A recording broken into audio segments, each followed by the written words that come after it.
আমরা মাগরিবের নামাজ পড়ছি। ইলমে দ্বীন যারা অর্জন করে এই মানুষগুলোর আওয়াজগুলো অনেক বলিষ্ঠ হয়, কারণ ওরা পিছনের দিকে তাকায় না। ওদের একটাই উদ্দেশ্য, আল্লাহর সন্তুষ্টি। যে ব্যক্তি আল্লাহর সন্তুষ্টির উদ্দেশ্যে কাজ করবে আল্লাহ পাক তাকে বড় করে দেয়। আর যিনি নিজের স্বার্থ হাসিল করার জন্য কোনো কিছু করে আল্লাহ পাক রব্বুল আলামিন ওই ব্যক্তিকে লাঞ্ছনা, দুনিয়ার লাঞ্ছনা, প্রবঞ্চনা দিয়ে তাকে দুনিয়া থেকে নেয়। এজন্য যারা, বিশেষ করে আমি অনুরোধ করব, যারা আমার মাদ্রাসার ভাইয়েরা এখানে আছেন, অনেকেই অমনোযোগী থাকেন বা মোবাইল চাপেন, এটা জান্নাতের বাগান। এই জান্নাতের বাগানের মধ্যে এগুলা করা যাবে না, কারণ এটা যদি করেন তাহলে জান্নাতের বাগান ফাইজলামি হয়ে যায়। যারা মাহফিলের মধ্যে বসে মোবাইল চাপে, কেন রে ভাই, সারা দিন রাত তো পড়ে আছে মোবাইলে ধরে, বছরে একদিন এখানে মাহফিলে আসে, এটাতে মনোযোগ যদি দিতে না পারে তাহলে কোথায় দিবেন আপনি বলেন? শয়তান সবসময় চায় আমরা যেন খারাপ কাজ করি। শয়তান সবসময় চায়, কিন্তু শয়তানকে পরাজিত করতে হবে না, আমাদের পরাজিত করতে হবে। কারণ এই জগতে যারা সফল হয়েছে প্রত্যেকটা মানুষ শয়তানকে পরাজিত করেছে। আমরা অনেক সময় মনে করি না টাকাওয়ালা, পয়সাওয়ালা, ধনী সে মনে সফল না।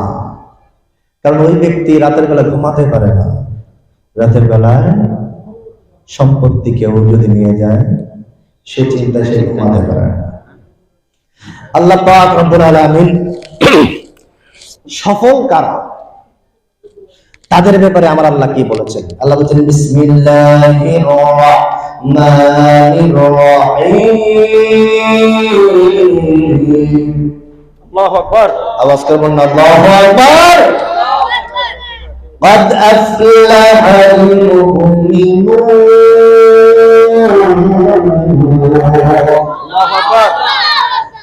الذين هم في صلاتهم خاشعون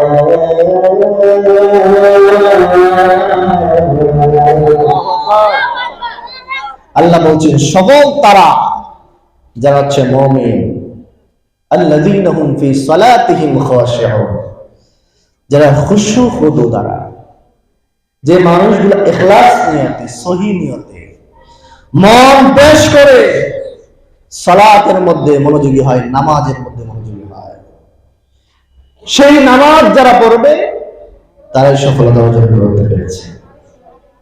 তারা কারা?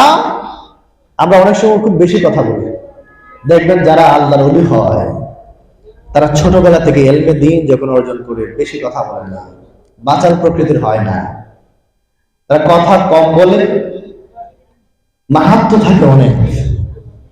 আমরা কথা বেশি বলি, সামান্য মাহাত্ম্য পাওয়া যায় না। কারণ কি? একটাই মাত্র কারণ যে সফলতার সঙ্গে আল্লাহ যেটা কোরআনে দিয়েছে সেই সফলতার ভিতরে আমরা পড়ি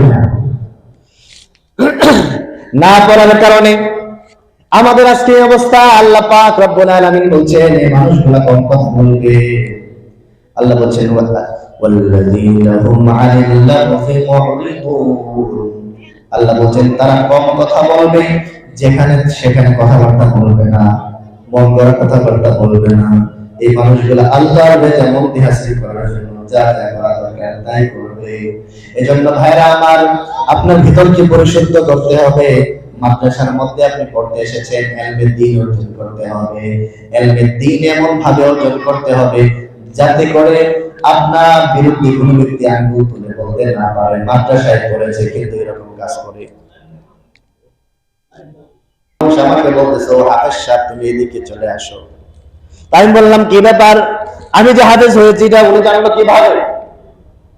আমি রাস্তা দিয়ে হাঁটছি কিন্তু একজন মানুষ আমাকে হাফেজ সাহেব ডাকছে, তা আমি হাফেজ হয়েছি, সে হাফেজ হলাম সেটা উনি জানেন কিভাবে? তখন উনি বললেন আপনার চেহারা দেখে আমি বুঝতে পেরেছি আপনি হাফেজ। এটা আমার সুনামের জন্য আমি বলি নাই, বাস্তবতার জন্য বলেছি। আপনার চলাফেরা দেখার পরে যদি আপনাকে সে জাজ করতে না পারে, বিচার করতে না পারে, আপনি মাদ্রাসার ছাত্র, আপনার কথার মধ্যে নম্রতা ভদ্রতা থাকতে হবে। যে জায়গার মধ্যে শক্ত থাকার দরকার সেই জায়গায় শক্ত থাকতে হবে, যে জায়গায় নরম হওয়া দরকার সেই জায়গার মধ্যে নরম হতে হবে। আর যদি এক এক জায়গার মধ্যে আপনি দেখা যায় বিভিন্ন ধরনের খারাপ আচরণ করেন, তখন কিন্তু সেটা হবে না। এই জন্য ভাইরা আমার, এলমে দ্বীন অর্জন করলে মানুষগুলা বিভিন্ন হয়। আর যদি এলমে দ্বীন অর্জন না করে ভিতরের মধ্যে অহংকার হয়, আমার নবী বলছেন অহংকার করা যাবে না। অহংকার যে ব্যক্তি করবে সেই ব্যক্তি জাহান্নামের মধ্যে যাবে। আল্লাহ পাক রব্বুল আলামিন অহংকারীকে পছন্দ করেন না। আল্লাহ বলছেন ইন্নাল্লাহা লা ইউহিব্বু কুল্লা মুখতালিন ফখুর। আওয়াজ করুন আল্লাহু আকবার। আপনারা একটু জবানটা খুলবেন। আমি এখন বসছি, একটু গরম করতে হবে না? আমরা সুন্নি মানে হচ্ছে গরম। সুন্নি মানে ঈমানের ক্ষেত্রে গরম, জজবার ক্ষেত্রে গরম, তাকবীরের ক্ষেত্রে গরম, যেখানে যাব সেখানে গরম। কথা বলুন ঠিক কি না? জবান খুলে বলুন আল্লাহু আকবার। এখন আওয়াজ হয় না? জবান খুলে আল্লাহু আকবার, জবান খুলে ইয়া রাসূলুল্লাহ। আমি ঢাকা থেকে সকালে রওনা দিয়ে যদি এসে আওয়াজ দিতে পারেন, আপনারা ঘরের পাশ থেকে এসে আওয়াজ দিতে পারবেন না? কি বলেন, আপনাদের দুপুরের খাবার কি কম হয়েছে? কি খাবার খাওয়ায় নাই? তো খাবার খাইছেন যেহেতু জবানটা তো দিতে হবে, কারণ জবানটা দিয়েছেন কে? কথা কয় না, আওয়াজ করুন কে? আল্লাহ জবান দিয়েছেন, আল্লাহর জন্য সব দিবেন। এজন্য ভাইরা আমার, আল্লাহর জন্য আপনার সব। আল্লাহ পাক রব্বুল আলামিন যারা মুমিন তাদের কথা বলছেন, ইন্নাল্লাহা আশতারা মিনাল মুমিনিনা আনফুসাহুম ওয়া আমওয়ালাহুম বিআন্না লাহুমুল জান্নাহ। আল্লাহ বলছেন নিশ্চয়ই আমি আল্লাহ, আমি কিনে নিয়েছি। ইন্নাল্লাহা আশতারা, নিশ্চয়ই আমি আল্লাহ কিনে নিয়েছি। মিনাল মুমিনিন, মুমিনদের, আনফুসাহুম ওয়া আমওয়ালাহুম, জান এবং মালের বিনিময়ে, তার যে জান আছে, তার যে প্রাণ আছে, সে প্রাণ এবং তার যে ধন সম্পদ আছে, এটার বিনিময়ে বিআন্না লাহুমুল জান্নাহ, জান্নাত দ্বারা আমি আল্লাহ পাক রব্বুল আলামিন কিনে নিয়েছি। আওয়াজ করে বলুন সুবহানাল্লাহ। আল্লাহ যদি মুমিনের জানের বিনিময়ে, ধন দৌলতের বিনিময়ে জান্নাত দ্বারা কিনে নিয়ে থাকেন, তো আপনার জান থাকতে আল্লাহর নাম নিতে যদি কষ্ট হয়, বুঝতে হবে আপনি প্রকৃত ঈমানদার হতে পারেন নাই। যদি আপনার সম্পত্তি থাকা সত্ত্বেও মসজিদ মাদ্রাসার মধ্যে টাকা দিতে কৃপণতা করেন, বুঝতে হবে আপনি এখনো মুমিন হতে পারেন নাই। আল্লাহ মুমিন তাদেরকে বানিয়েছেন যাদের ধন দৌলত এবং যাদের জান আল্লাহ কিনে নিয়েছেন। এই জন্য আমরা আল্লাহর জন্য তাকবীর দিতে পারবো কি পারবো না? পারবো না? তাকবীর দিব, নারে তাকবীর, নারে তাকবীর, নারে রিসালাত, নারে রিসালাত, নারে গাউসিয়া। আওয়াজ করুন আল্লাহু আকবার। ফতেহাবাদ গাউসিয়া তৈয়বাতুল মাদ্রাসা জিন্দাবাদ করে না? ফতেহাবাদ গাউসিয়া তৈয়বাতুল মাদ্রাসা।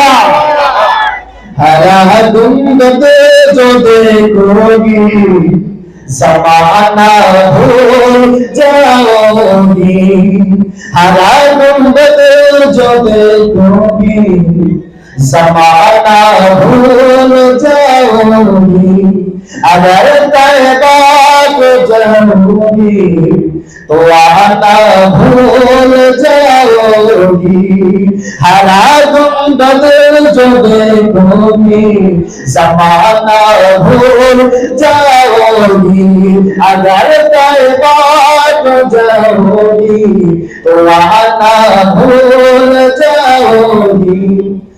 मैं तेरा ज़ियादा चाहतारो अपनी रंगत पर, मैं तेरा ज़ियादा चाहतारो अपनी रंगत पर, मेरे आका को देखोगी चमकना भूल जाओगी, मेरे आका को करोगी चमकना भूल जाओगी हरा गुंबद जो करोगी जमाना भूल जाओगी अगर तौबा जाओगी तो आना भूल जाओगी हदीस मुस्तफा पर तुम जो होगा हो मिल मेरा अफुल या रसूल अल्लाह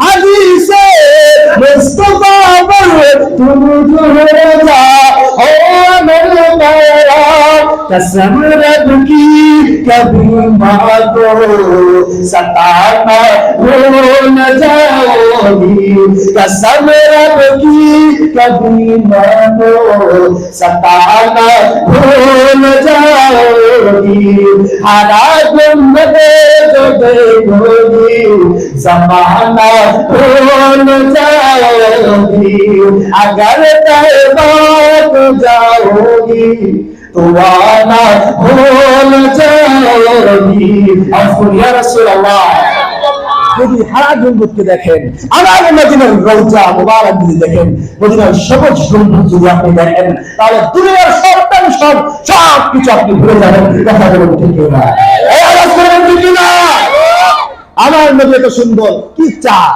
কি তারা কি সুন্দর মানুষ কি পৃথিবী সবচেয়ে সুন্দর আমার নবী মুস্তাফা আওয়াজ করবেন সুবহানাল্লাহ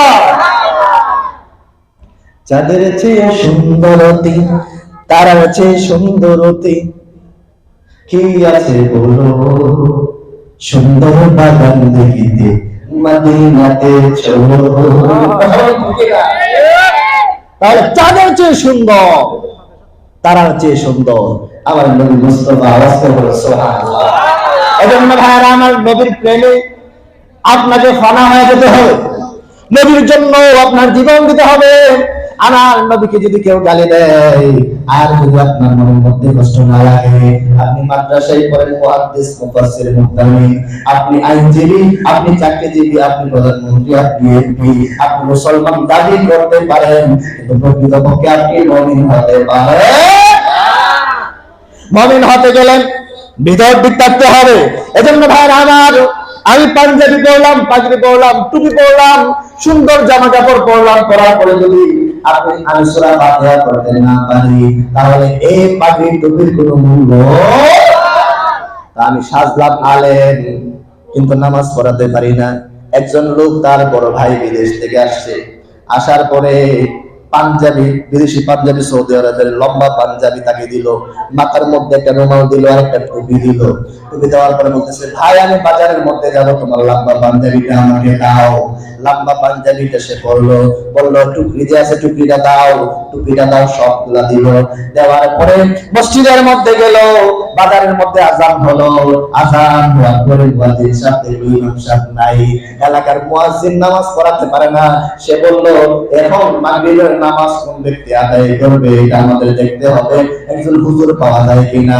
হঠাৎ দেখতে পেল একজন লম্বা পাঞ্জাবিওয়ালা লম্বা টুকরিওয়ালা এই সুন্দর টুপি পরা একজন মানুষ দাড়িওয়ালা একজন হুজুর আসছে আলহামদুলিল্লাহ বড় একজন হুজুর আমরা পাইলাম মনের মধ্যে অনেক সান্ত্বনা আমরা বড় একজন হুজুরের পিছনে নামাজ পড়তে পারবো আমাদের ইমাম সাহেব হুজুর এত লম্বা পাঞ্জাবি পরে না তো লোকটা যখন আসলো আসার পরে বলতেছে হুজুর না আমাদের টাইম হয়ে গিয়েছে আপনাকে পেয়ে আমরা আল্লাহর কাছে শুকরিয়া আদায় করি এত বড় হুজুর আমরা তাই না হুজুরকে বলল হুজুর আপনি সামনে যান যে নামাজ পড়ান তো ভাই এই পাঞ্জাবি টুপি যা দেখছেন একটা আমার না আমার ভাইয়ের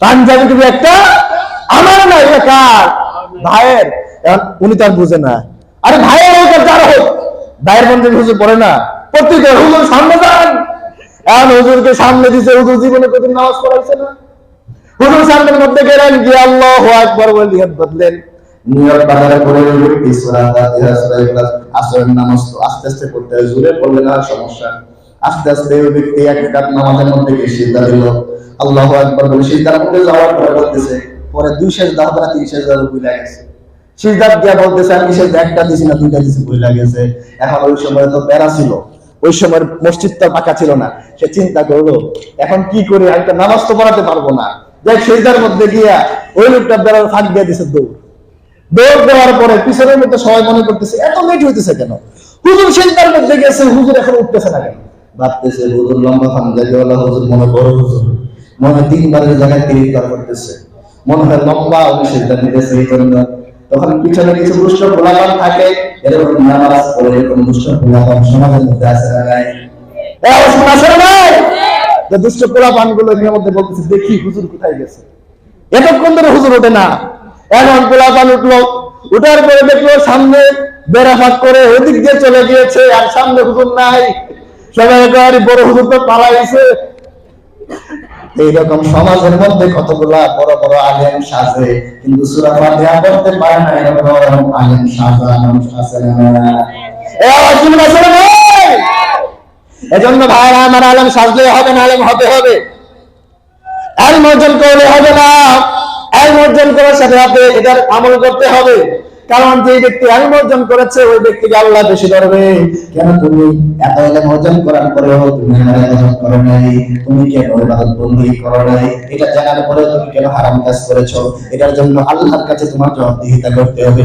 যে ব্যক্তি ইসলাম সম্পর্কে জানে না ওই ব্যক্তিকেও প্রশ্ন করা হবে, বলা হবে তুমি ইসলাম জ্ঞান অর্জন করো নাই কেন? তখন ওই ব্যক্তি বলবে আমার বাবা আমাকে মাদ্রাসার মধ্যে দেয় নাই, আমাকে ইলম অর্জন করার জন্য পাঠায় নাই। আর যদি মাদ্রাসার মধ্যে পাঠিয়ে থাকে, ইলম অর্জন না করো, ফাঁকিবাজি করো, তখন আল্লাহর কাছে গিয়ে ধরা খাইবা। তুমি বলবা আল্লাহ আমি তো করি নাই, আমি তো এরকম খারাপ কাজ করি নাই, আমার মা বাবা আমাকে পড়াই নাই। তখন দুই কাঁধের মধ্যে দুইজন ফেরেশতা আছে। আল্লাহ বলেন কিরামান কাতিবিনা ইয়ালামুনা মা তাফআলুন।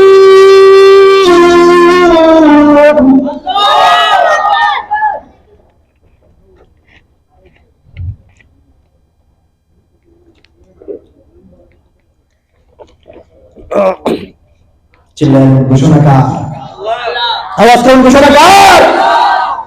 আল্লাহ বলছেন দুই কাঁধের মধ্যে দুইজন ফেরেশতা দিয়েছেন, দুইজন লেখে। ডান কাঁধের ফেরেশতা ভালো আমল লিখে, বাম কাঁধের ফেরেশতা কি লেখে? খারাপ আমল লিখে। এটা আমরা সবাই জানি কি জানি না? যখন আপনার আমল লিখবে, লিখার পরে যখন আপনি খারাপ কাজ করবেন, খারাপ কাজের নিয়ত করবেন, ওই সময় আপনি যখন খারাপ কাজের দিকে যাবেন, বাম কাজের ফেরেশতা ওই সময় লিখার জন্য প্রস্তুত হবে যে ওই ব্যক্তি খারাপ কাজের দিকে যাচ্ছে, আমি এটা লিখে ফেলি। কিন্তু ডান কাজের ফেরেশতা বলবেন না না না, তুমি লিখবা না, কারণ এখনো সে খারাপ কাজ করে নাই, সুতরাং খারাপ কাজের দিকে যাই নাই, এখনো কিন্তু পৌঁছে নাই, তুমি লিখতে পারবা না। যখন খারাপ কাজ করার উপক্রম হবে ওই সময় বলবে আমি লিখে ফেলি, তখন বলবেন না না তুমি লিখবা না, খারাপ কাজ করার পরে তুমি লিখবা। ওই সময় যদি ওই ব্যক্তি খারাপ কাজ থেকে চলে আসে, তার আমলনামার মধ্যে খারাপ কিছু লেখা হয় না। আর যখন আপনি ভালো কাজের নিয়ত করবেন, নিয়ত করার সাথে সাথে আল্লাহ পাক রব্বুল আলামিন এই ডান কাঁধের ফেরেশতার মাধ্যমে আপনার সওয়াব আমলের মধ্যে লিখে নেবে। এজন্য হাদিস শরীফের মধ্যে আছে নিয়াতুল মুমিনিনা খায়রুম মিন আমালিহি। এজন্য আমার নবী বলছেন মুমিন মানুষ যদি নিয়ত করে তাহলে এটা আমল হয়ে যায়, আমলের সওয়াব লেখা হয়। আওয়াজ করুন সুবহানাল্লাহ। মুমিনের নিয়ত আমল করার চেয়ে উত্তম। এজন্য ভাইরা আমার, আপনার মুমিন হতে হবে। আর যদি মুমিন হতে হয় তাহলে সর্বপ্রথম ইসলামী যে সমস্ত শিক্ষা প্রতিষ্ঠান আছে, ফতিয়াতুল তাওসিয়া তৈবা দাখিলুল মাদ্রাসা, এরকম টাইপের সুন্নি প্রতিষ্ঠান, যে প্রতিষ্ঠানের মধ্যে গেলে আপনাকে আমল শেখানো হবে, যে প্রতিষ্ঠানের মধ্যে গেলে আপনাকে সঠিক আইন শেখানো হবে, ওই সমস্ত প্রতিষ্ঠানের মধ্যে পড়ার দরকার আছে না নাই? আপনাদের সন্তানদেরকে দেওয়ার দরকার আছে না নাই? এজন্য ভাইরা আমার, কিয়ামতের ময়দান যেদিন কায়েম হবে, ওই দিন আপনার বাবা আপনার সামনে থাকবে না, আপনার মা আপনার সামনে থাকবে না।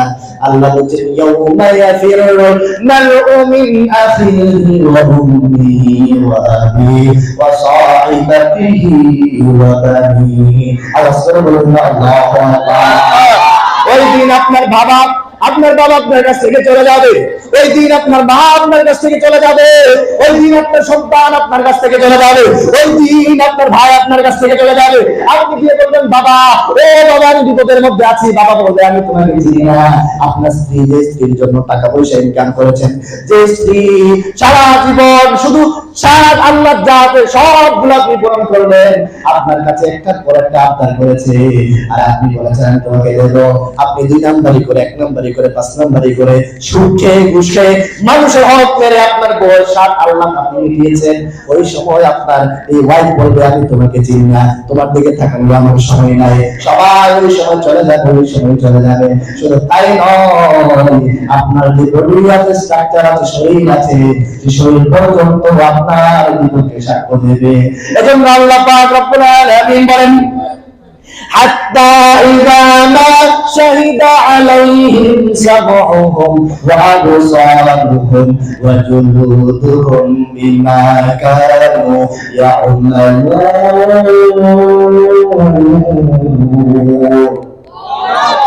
আওয়াজ করে আল্লাহু আকবার। আল্লাহু আকবার আওয়াজ হয় না। আল্লাহর কোরআন শুনতে ভালো লাগে না খারাপ লাগে? আওয়াজ ভালো না খারাপ? আল্লাহর কোরআন শুনলে মুমিনের ঈমান তাজা হয়, শয়তানের গায়ে আগুন লাগে, মুনাফিকরা সহ্য করতে পারে না, আল্লাহ পাক খুশি হয়ে যায়। আল্লাহ বলছেন ইন্নামাল মুমিনুনা আল্লাযীনা ইযা যুকিরাল্লাহু ওয়াজিলাত قلوبهم وإذا تليت عليهم آياته زادتهم إيمانا وعلى ربهم يتوكلون।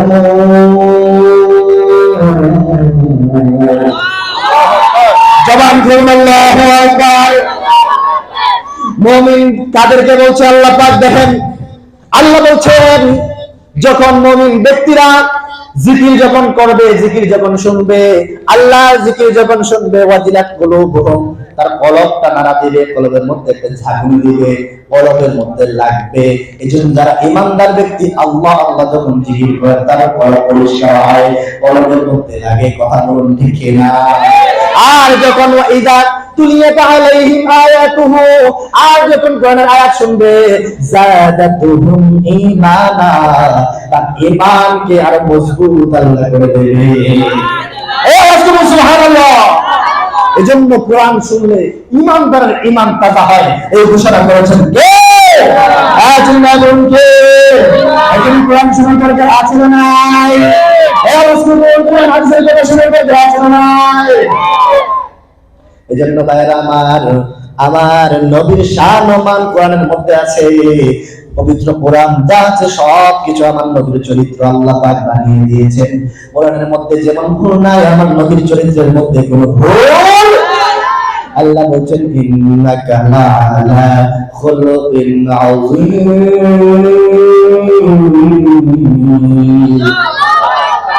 আল্লাহ বলছেন আমার নবীকে আমি সর্বোত্তম চরিত্র, মহান চরিত্র আমি দান করেছি। যে নবীর চরিত্র হচ্ছে মহান চরিত্র, যে নবীর চরিত্র যে পবিত্র কোরআনুল কারীম। এজন্য ভাইরা আমার আল্লাহ পাক রব্বুল আলামিন বলেন যালিকাল কিতাবু লা রাইবা ফীহি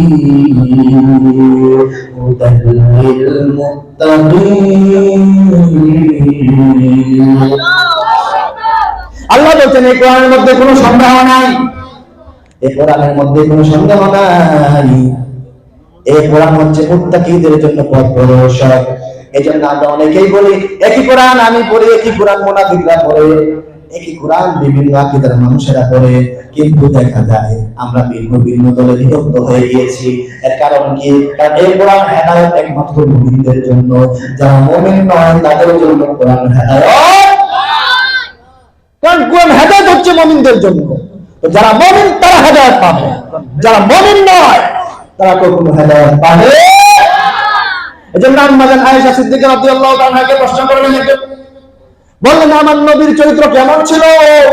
তখন আমার নবীর চরিত্র সম্পর্কে বলছেন কানা খুলুকুল কোরআন, পবিত্র কোরআনে যা আছে সব কিছু আমার নবীর চরিত্র। আওয়াজ করে বলুন সুবহানাল্লাহ। আমার নবীর চরিত্র যদি কোরআন হয়, আল্লাহ বলছেন কোরআনের মধ্যে কোনো সন্দেহ নাই, আল্লাহ বলছেন কোরআনের মধ্যে কোনো ভুল নাই। আর যে ব্যক্তি নবীর চরিত্রের মধ্যে সন্দেহ পাবে, যে ব্যক্তি নবীর ভুল করার চেষ্টা করবে, সে যেন কোরআনকে ভুল মানলো। যে ব্যক্তি আমার নবীর চরিত্রের মধ্যে দোষ করলো, সে যেন কোরআনের ভিতরে দোষ করলো। আর যে ব্যক্তি কোরআনের ভিতরে দোষ করবে, ওই ব্যক্তির ঠিকানা আল্লাহ দিবে জাহান্নাম। কথা বলুন ঠিক কিনা? এই আওয়াজ কেমন ঠিক কিনা? আসবে না যত বাধা যত জয় সাইতো, রাসূলের পথে মোরা চলবই, এই জীবন বাজি রেখে দিনের নিশান মোরা, বাংলার আকাশে ওড়াবই। কথা বলুন ঠিক কিনা? আওয়াজ কেমন ঠিক কিনা? আমরা বাংলার আকাশে আমরা ইসলামের পতাকা, নবীর আদর্শের পতাকা উড়াতে চাই কি চাই না? চাই কি চাই না? আওয়াজ করুন ইয়া রাসূলুল্লাহ, আওয়াজ করুন আল্লাহু আকবার।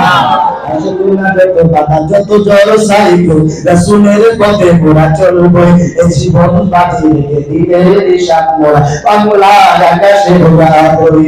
মোরা কামানের মুখোমুখি দাঁড়িয়ে আল্লাহু আকবার বলবো। আসবে না যত বাধা যত জয় সাইতো, রাসূলের পথে মোরা চলবই, এই জীবন বাজি রেখে দিনের নিশান মোরা, বাংলার আকাশে ওড়াবই। আল্লাহ পাক রব্বুল আলামিন আমাদেরকে পৃথিবীতে পাঠিয়েছেন।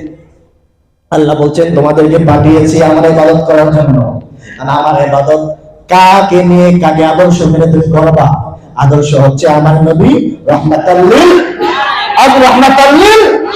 নবী হচ্ছেন আমাদের আদর্শ। আমাদের আদর্শ কনভার্স নয়, আমাদের আদর্শ মেরিট নয়, আমাদের আদর্শ দুনিয়া কোন রাজা প্রজা এগুলো নয়। আমাদের আদর্শ একমাত্র রাসূলুল্লাহ। কথা বলুন ঠিক কিনা? এই আওয়াজ করবেন ঠিক কিনা? আমরা দেখা যায় যখন বিভিন্ন নির্বাচন হয়, নির্বাচন হওয়ার পরে সবাই বলে এই লোকটা খারাপ, এই লোকটা খারাপ, এই লোকটা খারাপ। তো নির্বাচনের মধ্যে আপনি যখন ভোট দিতে যাবেন, নবীর আদর্শের যে লোক তাকে আপনার ভোট দিতে হবে। যদি ওই ব্যক্তিকে আপনি ভোট দেন তাহলে শান্তি পাবেন। আপনি ভোট দিবেন সুরবাত পারে, আপনি দিবেন মদখুর, জিনাখুর, এই মানুষকে ভোট দিবেন, তো আপনি ওইখান থেকে ভালো জিনিস আশা করবেন কিভাবে? আপনি টয়লেটের দিকে আপনি যাবেন, টয়লেট থেকে মধু আশা করতে পারবেন? কি বলেন? টয়লেট থেকে মধু আশা করতে পারবেন? আপনি যান টয়লেটের দিকে, আশা করেন মধু আসবে থেকে, জিন্দিগিতে সম্ভব না। আর যখন একজন আলেম নবীর আদর্শের সৈনিক ওই ব্যক্তি যখন কোন জায়গার মধ্যে দাঁড়ায়, তখন বলে নির্বাচনের মধ্যে কি ভালো মানুষ যায়? ঠিক কিনা? তো নির্বাচনে কি ভালো মানুষ যায়? তো মোল্লা মানুষের নামাজ পড়বো, ইমামতি করবো, এই মানুষগুলো নির্বাচনের মধ্যে কেন যায়? মানে আমাদের ভিতরে কেমন মাইন্ডসেট চিন্তা করেন, কত খারাপ মাইন্ডসেট চিন্তা করেন। আপনি ভোট দিবেন সুরবাত পাড়ায় টাকা খাইয়া, আর চিন্তা করেন যে আমার মনে হয় আমি গরিব মানুষ, চাল পাবো, আমার এটা পাবো সেটা পাবো।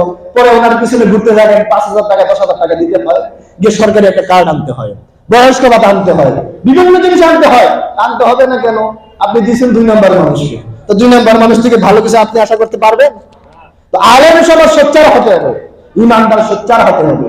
ইমানদার ব্যক্তিকে আপনি ভোট দেন, ইমানদার ব্যক্তিকে আপনি সাপোর্ট করেন। কারণ আমি যখন গেলাম একজনের কাছে বললাম, একজন আলেম উনি দাঁড়িয়েছে, তখন উনি বলতেছে আলেম মানুষ, উনি নামাজ পড়বে, রোজা রাখবে, উনি এইসব চিন্তা কেন করেন? আরে ভাই, আলেম মানুষ নবীর আদর্শ লালন করে পালন করে।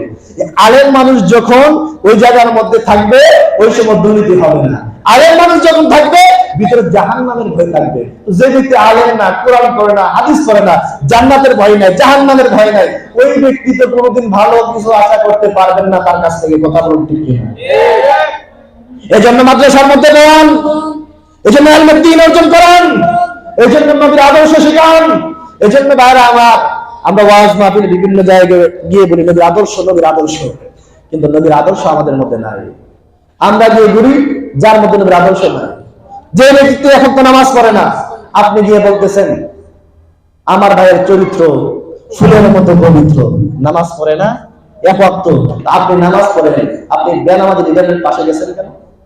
কিয়ামতের ময়দানে আপনার লিডারের নাম ধরে আপনাকে ডাকা হবে। আপনার লিডার যদি বেনামাজি হয়, আপনি তার কাতারে চলে যাবেন।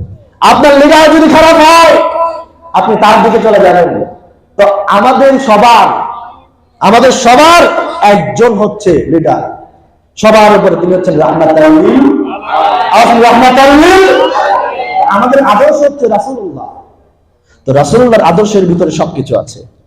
এজন্য আল্লাহ পাক রব্বুল আলামিন বলেন ওয়া নাযালনা আলাইকাল কিতাবা তিবয়ানান লিকুল্লি শাই।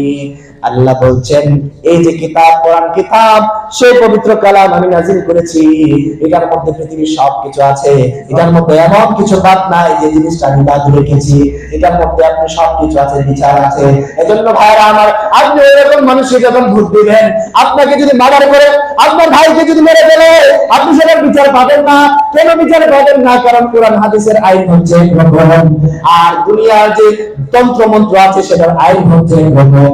আর কিসাস যেটা, একটু যদি হত্যা করে তাহলে ওই ব্যক্তিকে হত্যা করতে হবে, এটা কোরআনের মধ্যে আছে। কিন্তু দুনিয়ার যত ধরনের গণতন্ত্র বলেন, সমাজতন্ত্র বলেন, এগুলোর মধ্যে এজন্য ভাইরা আমার, নবীর আদর্শ আমাদের শিকার দরকার আছে না নাই? আমরা বলি নারে তাকবীর, নারে তাকবীর, নারে রিসালাত। প্রধান অতিথি, প্রধান বক্তার আগমন, প্রধান বক্তার আগমন, আমরা সবাই বলি মারহাবা। আমরা হুজুরকে স্বাগতম জানাচ্ছি, হুজুর এখানে এসেছেন। আমি এখানে শেষ করে দিচ্ছি। আসলে মাগরিবের পরে হুজুরের আলোচনা করার কথা ছিল, তারপর আমি একটু আলোচনা করেছি। হ্যাঁ, আপনারা আমার জন্য দোয়া করবেন। উনিও আমার উস্তাদ, আপনারা যে কে শিক্ষক ছিলেন না হুজুর? আচ্ছা, উনি এসে গেছেন, তাই আমি আর আলোচনা লম্বা করব না, এখানে শেষ করছি। হুজুরের কাছ থেকে আপনারা সুন্দর তাকবীর শুনলেন। আমি এখান থেকে বিদায় নিচ্ছি, আমার জন্য দোয়া করবেন। আমি আপনাদের সবার জন্য দোয়া করি। আমি এই মাদ্রাসার ছাত্র ছিলাম এক সময়, আমি এখন ঢাকার মধ্যে আছি, আপনারা সবাই জানেন। এই জন্য আমি আপনাদেরকে একটাই বলবো, যারা ছাত্র ভাইয়েরা আছো, তোমরা পড়াশোনায় মনোযোগী হও এবং ইসলামের খেদমতের জন্য বেরিয়ে যাও।